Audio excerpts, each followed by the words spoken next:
The world ended in silence, not with thunder, not with waves, but with the brittle sound of a man's tongue cracking as he tried to speak. There was no wind, no movement, just the vast blue sheet of the Pacific, stretched tight like skin across a dying drum. And on its surface the ship floated like a coffin, half alive, half lost. Men lay scattered across the deck, ribs pressing against flesh like blades beneath parchment. Some had forgotten how to speak. Others had forgotten their own names. They weren't men anymore. They were echoes of a promise made too far from land. The sails drooped like torn flags, dry and groaning in the sun. Ropes hung loose, unused, abandoned, as if even the ship had given up. Below deck, the stench was unbearable. Rot, human waste, the sweet, sick smell of dying skin. Flies had become kings. Rats were gone, already devoured weeks ago. The water barrels had dried 2 days before. They'd sucked on leather belts, chewed the lining of old hats, boiled sawdust with salt. A few had taken to drinking urine. One man, delirious, tried to swallow the sea itself. He laughed as he drowned, and they watched him go with envy. Magellan was gone. The captain who had led them across the edge of the map, dead somewhere on another shore, bones bleaching in a jungle. What remained was not his crew. It was something else. A breathing graveyard, a floating prayer, an offering to a sea that had never been peaceful. And as the sun clawed higher, they stopped crying for glory. They cried for water, just one drop, but none came. They told you he conquered the world, that Ferdinand Magellan, the daring explorer, was the first to circle the earth, that he defied kings, braved monsters, and carved a new route into history, that he was bold, brilliant, brave. They built statues in his name, etched his journey into textbooks, named straits, seas, and even galaxies after him. But they did not tell you how he died. They did not tell you what it cost. Magellan did not circle the earth. He did not return to Spain in triumph. He died far from home, on a nameless beach in a place he didn't understand, surrounded by enemies he never truly saw. He was not lifted on shields. He was cut down and left to rot in the tide. His bones were never found. His name forgotten by the very waves he once dared to name. And his crew, they did not return with treasure. They did not sing songs of triumph. They crawled back months later, half mad and skeletal, the last surviving fragments of a dream gone wrong. 18 men out of 270. One ship out of 5. Their sails torn, their bellies sunken, their minds unraveling under memories they couldn't speak aloud. What they brought back was not glory but silence. They were received without ceremony. Spain had moved on. New wars had begun. New explorers had taken their place. Magellan, too, had already been replaced in the minds of men. Turned from flesh into fable, the mutinies were buried. The starvation whitewashed. The rebellion silenced. His mistakes rewritten. They told you he was a visionary. They never told you he was a traitor. Portuguese by birth, Spanish by contract, loyal to none. A man exiled by one crown, exploited by another. His crew didn't follow him out of love. They followed for gold, for escape, for fear. And when the hunger came, when the ocean offered them nothing but death, they cursed his name beneath their breath. Because they knew the truth. He hadn't brought them to glory. He'd brought them to the edge of the world. And abandoned them there. Ferdinand Magellan was born into the brittle pride of nobility, not among the royal elite of Lisbon, but in the colder, rugged hills of northern Portugal, in a place where boys learned the shape of wind before they learned to pray. His father was a minor noble, His mother a name lost in household records, and yet the name Magellan would one day be carved into the bones of the earth. As a young boy, he watched ships disappear into the horizon from the edges of cliffs. Not with wonder, but with hunger. The sea whispered not adventure, but escape. His eyes did not see waves. They saw doors. He left court early and joined the fleet as a page, then a soldier, then something else entirely, a man bent not by duty but by obsession. He sailed to India, to Malacca, to the edge of Africa. He watched men beheaded in the name of spices, saw sultans bow before cannon smoke, saw the cost of empire in burned villages and floating corpses. But the crown never honored him. He was wounded in battle, his leg shattered. He limped forever afterward. His loyalty waned. The Portuguese court grew cold. Whispers followed him of insubordination, of disrespect, of irrelevance. They denied his request for promotion, refused his plea for a pension. He was discarded. So he did the unthinkable. He betrayed his country.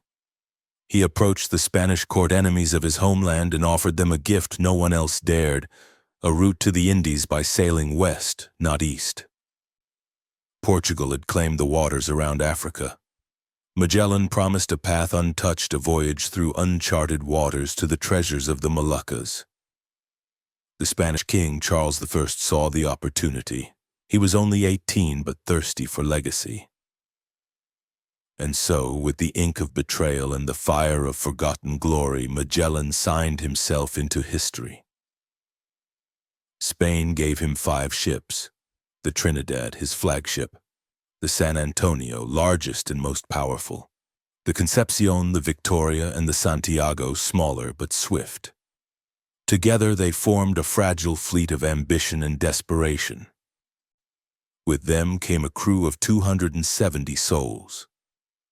Not all were Spaniards. Many were Portuguese. Some were Italians, Flemish, Greeks. Among them was Enrique of Malacca, Magellan's slave and interpreter, a man ripped from his homeland and dragged into fate by chains. Ironically, it would be Enrique, not Magellan, who would become the first person to circle the world. They departed from Seville in September 1519, carrying barrels of salted meat, hard biscuits, wine, cannonballs, and a map etched more in imagination than in fact. They passed the Canary Islands, the equator. At first, the voyage was calm, filled with prayers, songs, and the laughter of men who still believed in their mission. But by the time they reached the coast of South America, the sea had grown moody and the crew uneasy. The search for a western passage was not simple. The coastline stretched endlessly, an unmapped continent guarding its secrets. They anchored near present-day Brazil and then southward, deeper, colder. Winter struck like a silent rebellion. Ice formed on ropes. Winds howled with the voices of old gods. They found a harbor later named Puerto San Julian, and there, beneath the suffocating cloak of frost, came the first break in loyalty. The mutiny erupted not in chaos, but in whispers. 3 of Magellan's captains, Gaspar de Quesada, Luis de Mendoza, and Juan de Cartagena, believed the Portuguese commander had led them into a frozen grave. They seized control of 3 ships. They believed Magellan would fold. He did not. He struck with precision. He used trickery, promises, and a sudden burst of violence. Mendoza was killed by surprise. Quesada was executed, beheaded, and quartered. Cartagena, spared for a time, was eventually marooned, left alone on a desolate shore with nothing but silence and cold. It was a message. Magellan was not a hero. He was a hammer, and every voice of doubt would be broken under it. Still, the sea would not be tamed. In October 1520, they finally discovered a twisted, dangerous channel, a narrow path snaking through jagged cliffs and black waters. It would come to be called the Strait of Magellan. Fog clung to the waves. Currents pulled like invisible hands. Mountains rose like teeth on either side. And then on the other side, nothing. The Pacific, a sea that no European had seen, a blue so wide it defied thought. Magellan named it Mar Pacifico, the peaceful sea. But peace here was an illusion. The name would become a cruel joke. They sailed west, day after day. No land, no rain, just an endless curtain of water. The San Antonio deserted. Secretly, it turned back east and vanished. Magellan didn't know. He pressed forward with 4 ships, believing in discovery or madness. The Santiago was lost, wrecked on a reef during a scouting mission. Now 3 remained. The men began to waste. Provisions ran low. They chewed sawdust, made soup from boiled leather. They drank what they could, even if it made them sick. One man was caught trying to eat his own shoe. Another gnawed at candle wax. Months passed, and still no islands, no rescue, no salvation. Magellan refused to turn back. He believed the world could be conquered by force of will, but the sea had no care for belief. It was patient, it was vast, and it had claimed greater men before him. By the time land was sighted, a cluster of islands they would soon call the Philippines. Magellan's crew was a phantom. Their faces were gaunt, their skin ghostly, their eyes hollow. They had crossed the Pacific. When they finally stepped ashore, the men kissed the ground like it was holy. They fell to their knees, not in prayer, but in collapse. The land beneath them was soft, warm green. The trees above whispered in unfamiliar tongues. Birds sang. Children watched from a distance, and for a moment it seemed as though death had passed them by. But death had not forgotten. It had simply changed its face. They had reached the Philippines, a world of islands strung like emeralds across the sea. To the crew it was salvation. To Magellan it was conquest. He did not see homes, he saw kingdoms. He did not hear laughter, he heard tribute. He wanted more than survival, he wanted conversion. The locals were curious, even generous. Gifts were exchanged, food was shared. Magellan responded with blessings and demands. He spoke of the Christian God and of the Spanish king, of obedience. He baptized chiefs and declared them allies of the Spanish crown. He burned their idols, calling them false. He planted crosses where totems once stood. And in doing so, he made enemies not of warlords, but of people. People who had never asked for his arrival. People who had their own gods, their own stories, their own right to exist untouched. Among them was Lapu, a datu of the island of Mactan. He refused to kneel. He refused the baptism, the cross, the foreign tongue. He did not raise his voice in anger. He simply said no. That was enough. Magellan could not tolerate defiance. He had crushed mutineers, defeated storms, conquered the edge of the world. He would not be denied by a barefoot islander. So he prepared for battle. His men warned him. Lapu's forces were numerous, the terrain unfamiliar, the tides dangerous. But Magellan believed in divine protection. He had crossed the Pacific. God had spared him. That was proof. Or delusion. At dawn, they set sail for Mactan. 60 men aboard 3 boats, not all armed, not all willing. The tide was low, forcing them to wade through the shallows, knee-deep in water, armor dragging behind like anchors. By the time they reached the beach, the sun had risen. And so had their fate. Lapu's warriors waited in the trees, spears in hand, eyes sharp, feet silent.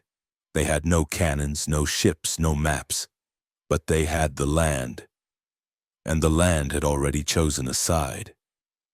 The first arrow struck one of the Spaniards in the neck. He fell without a sound. Then came the storm.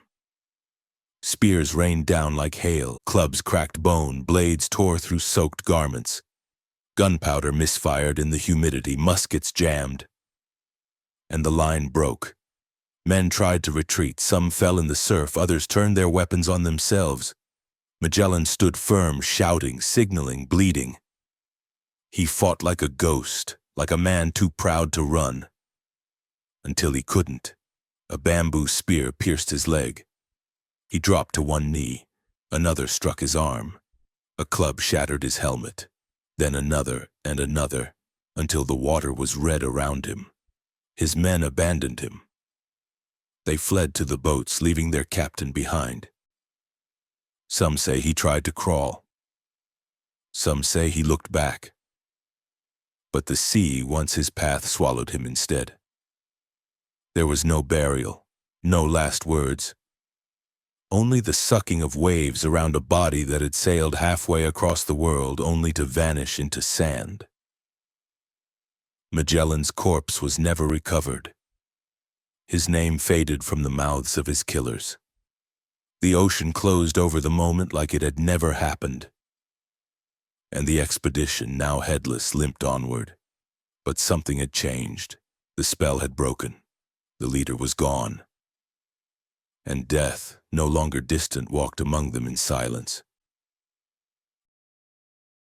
The waves did not mourn him.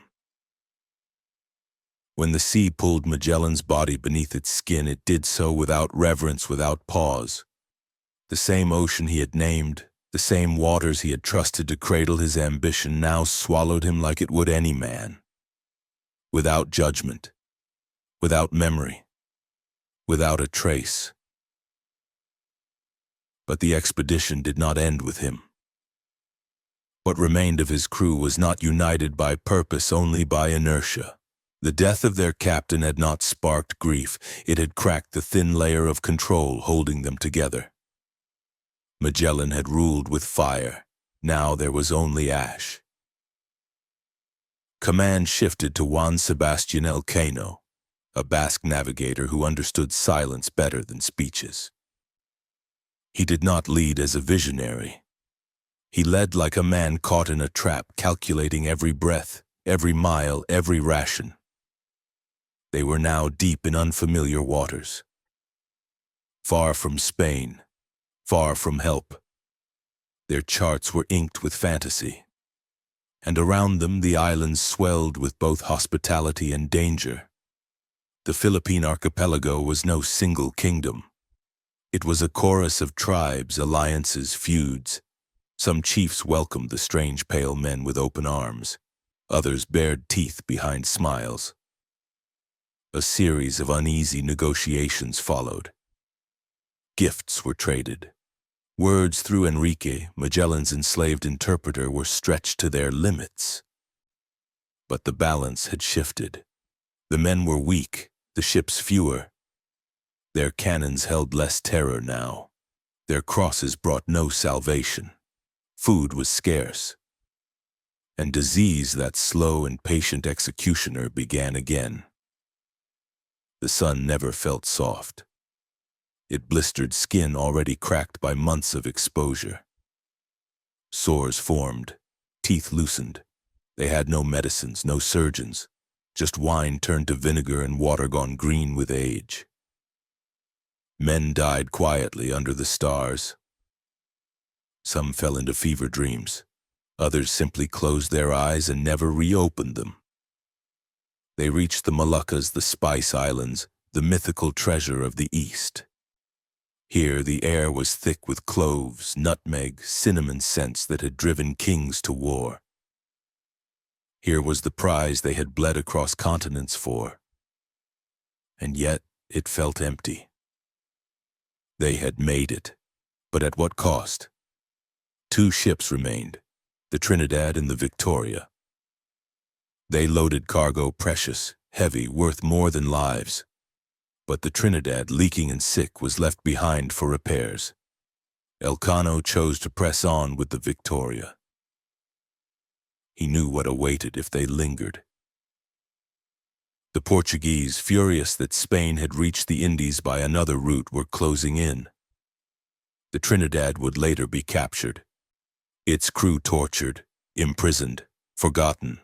But that's another execution. One drawn across years in darkness. Back aboard the Victoria, Elcano's crew now faced the greatest trial of all, the return journey. They would not take the Pacific again. Instead, they would sail westward through Portuguese waters around the Cape of Good Hope. It was a death sentence wrapped in sails. The winds turned cruel. Storms rose from the horizon like ghosts, furious, unrelenting. The sea boiled, waves crashed like mountains, ropes snapped, masts groaned, and below the men whispered final prayers to a God they no longer trusted. They avoided ports, fearing Portuguese arrest. They starved, again. They chewed rope, caught rainwater in tattered cloths. Some drank seawater, weeping as it poisoned them.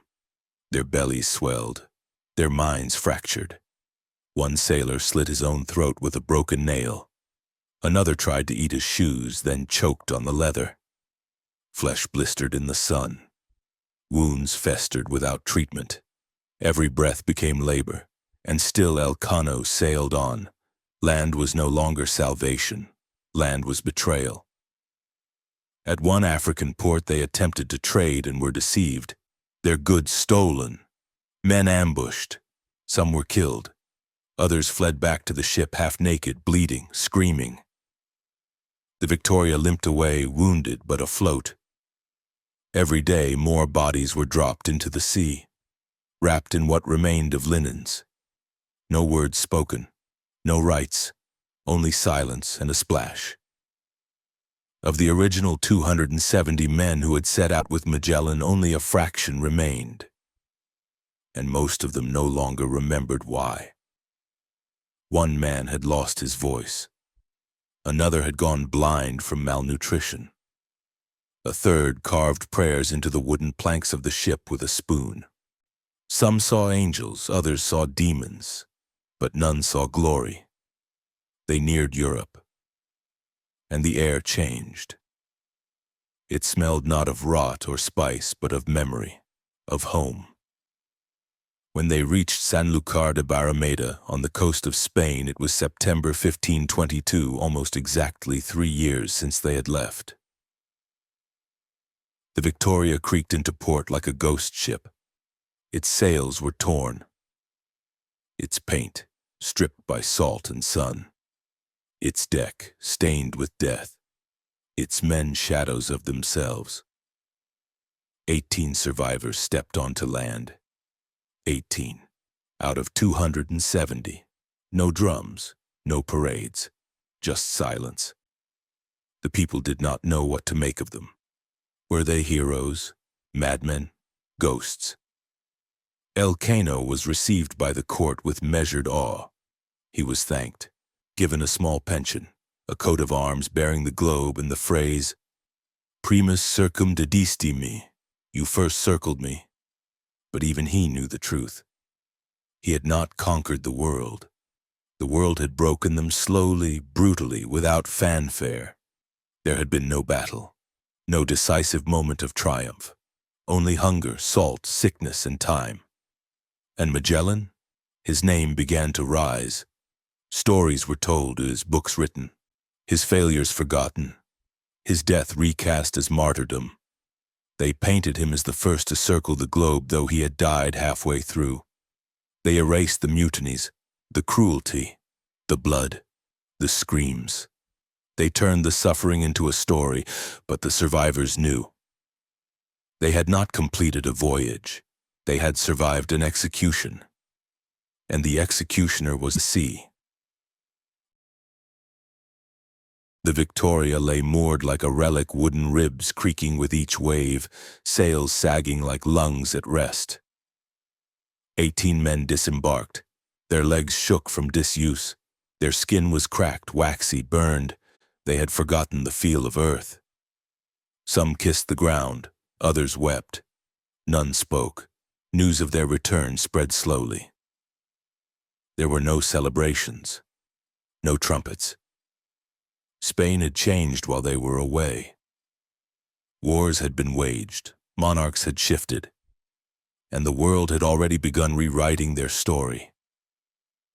The survivors were not paraded through the streets. They were questioned, weighed, and watched. How much spice had they brought? Was it worth the cost? Were they mad, diseased, dangerous? Their journals were taken, their maps copied, their memories sanitized. Juan Sebastian Elcano was summoned before King Charles I. He was praised, rewarded with a coat of arms and a small pension. A globe encircled with Latin, primus circumdedistimi. You were the first to encircle me. But even that was a half-truth, because Elcano had not led from the beginning. He had survived, yes, but at what cost? He never boasted, never wrote grand memoirs. He spent the rest of his life at sea and died quietly during another voyage, fevered and forgotten. And what of Enrique of Malacca, Magellan's slave and translator? He was left behind in the Philippines, released or abandoned depending on which version you read. But by then he had already traveled full circle from Asia to the west and back again. He, not Magellan, was the first human to circumnavigate the globe. Yet no one carved his name into marble. No coat of arms bore his face. He was not even free by his own choice. And the others? The records forget them. Some faded into villages. Others became drunks, beggars, shipwrecks in human form. A few turned their backs on the sea forever. The voyage was hailed a success on paper. They had found the western route. They had mapped the strait. They had returned with spices worth their weight in silver. But the ocean had taken more than it gave. It had taken their bodies, their sanity, their souls. The Trinidad never returned. Captured by the Portuguese, its crew was imprisoned for years. Most never saw home again. The Concepcion was burned. The Santiago was wrecked. The San Antonio, which deserted early, slipped back into port uncelebrated, its captain disgraced. Only the Victoria completed the circle. But even she was dismantled, taken apart for wood, sold in fragments. Her bones scattered like those of the men who sailed her. Magellan's name grew with each decade. He became a myth, the man who crossed the world, the prophet of exploration. Statues rose, streets were named. Textbooks praised his courage. Children traced his path across spinning globes. But those who had bled for him, those who had chewed leather and swallowed seawater, and those who had buried friends in the ocean wrapped in salt-soaked rags, they were forgotten. Their screams were not recorded, their tears not inked, their truths inconvenient, because empires do not remember the cost, only the conquest. And so in the halls of power the voyage was a triumph, a turning point, the dawn of globalization, a symbol of human spirit and discovery. But in the mouths of the last survivors, it was something else. It was hunger and thirst, and the long, slow unraveling of everything they once believed. They had not circled the world. They had wandered its edge and come back less than whole. They had not won. They had returned. And sometimes that is its own kind of miracle. They carved his name into stone. Ferdinand Magellan, the navigator, the visionary, the first to circle the globe. They painted him on ships and schoolroom walls, always looking eastward, hand outstretched, eyes full of fire. The story became clean, linear, triumphant. But that's not the legacy. That's the lie. Magellan did not finish the journey. He did not return to Spain. He died far from home, bleeding in warm water in a land that had no use for his crown or cross. His body was never recovered, no shrine, no relics, and only bones lost to tide. And yet he is remembered. Because history is not written by survivors. It is written by victors, by those who choose what to forget. They forgot the starvation, the mutinies, the leather boiled into soup, the nails pulled from planks and chewed like meat, the men who drank seawater and lost their minds under the boiling sun. They forgot the screams, the bodies dropped into the sea without prayer, the slow deaths, the bitter silences. They remembered only the circle on the map. The voyage is taught as a triumph of the human spirit, but the truth is simpler. It was a warning of obsession disguised as vision, of empire hidden in exploration, of what happens when men chase immortality through suffering, and what of those who truly circled the world, not Magellan, not Elcano, but Enrique the enslaved Malay who had been stolen, renamed, and used as a tool. He left his home in Asia, traveled westward through the Arab world, across Africa, around Europe, crossed the Atlantic into the Americas, through the Pacific, and returned to the place of his birth. He was the first, a man with no flag, no statue, no song, just silence. There are no pages devoted to him, no shrines, no bronze, because he was not the hero they wanted. He was not white, not noble, and not free, but he endured, and that too is a kind of conquest. So what is Magellan's true legacy? It is not the line he carved across the globe. It is not the map etched into classrooms or the monuments that bear his name. It is this, a reminder that the world cannot be conquered, only circled. And those who try to break it will break themselves instead. He believed the sea could be named, that it could be tamed, that a man could press his will across the earth like a seal into wax. But the ocean is older than ambition. It remembers. It remembers the bodies, the sails, the whispered prayers in a dozen tongues. It remembers Magellan's final breath, gurgled, not spoken. It remembers the ship that burned, the man who fled, the ones who drowned, mouths full of salt. And in the tide, if you listen, you can still hear them, not kings, not conquerors, just men, crying for water,